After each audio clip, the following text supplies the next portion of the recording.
Hello again, students. In this video we're going to learn how to solve a rational equation when our rational equation does not look like a proportion.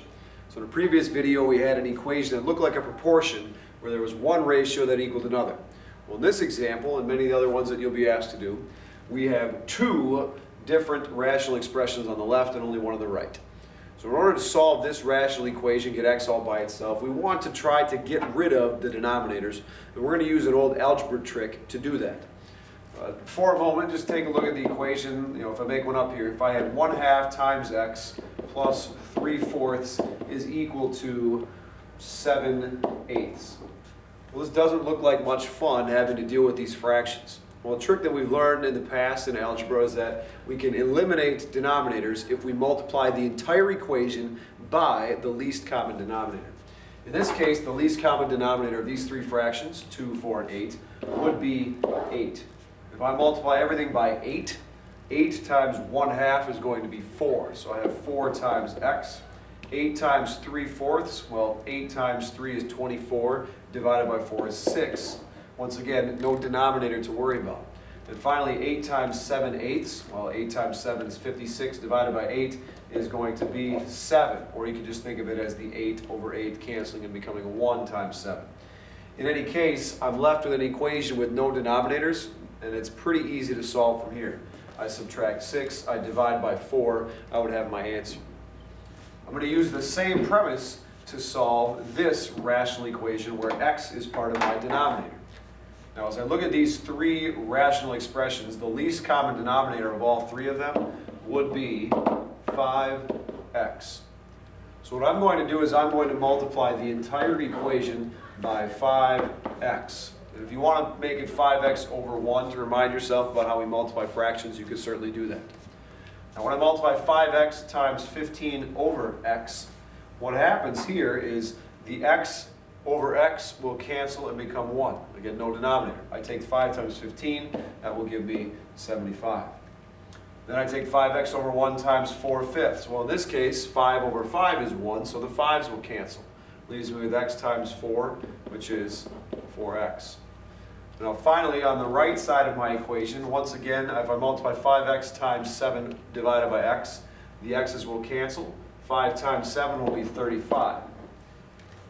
This is a pretty easy linear equation that I have left with no denominators to worry about. From here I subtract 75. I have 4x equals negative 40. To get x by itself, I divide by 4. So x must equal negative 10.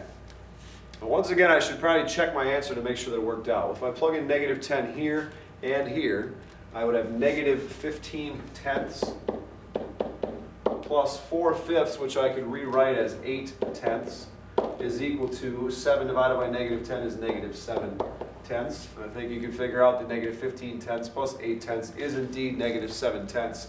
This is our final answer. We're going to do one more example equation like this, just to give you a little bit more practice. Now here again I have three rational expressions, 2 on the left and 1 on the right.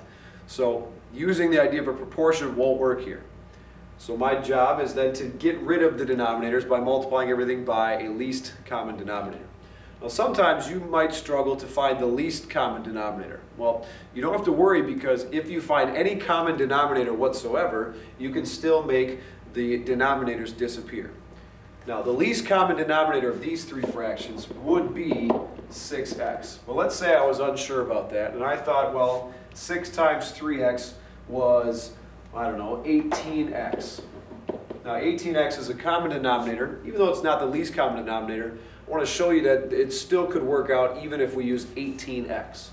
So I'm going to multiply the entire equation by 18x. And again, if you want to put that as being 18x over 1, you certainly could. So we take 18x times 2 over 3x. Well, in this case, think about the x's will cancel. 18 divided by 3 would turn into 6 over 1. So essentially, I'm going to be taking 6 times 2, which is 12. When I do the next term, 18x times 1 over 6. Here, 18 divided by 6 is 3. X is going to be there, so I have 3 times x times the 1 that's there. This is going to be 3x. On the other side, I take 18x times 4 divided by 3x. Here again, the x's will cancel. 18 divided by 3 is 6. I'm going to take the 6 times the 4 that's here and have 24 on the right side. So again, I have an equation that doesn't have any denominators. It just is a linear equation that I can solve for x. I subtract 12, I get 3x is equal to 12. I divide by 3, and x is equal to 4. I think you'll find that if you were to have multiplied everything by the least common denominator, which is 6x, you'd still get the same answer, x equals 4.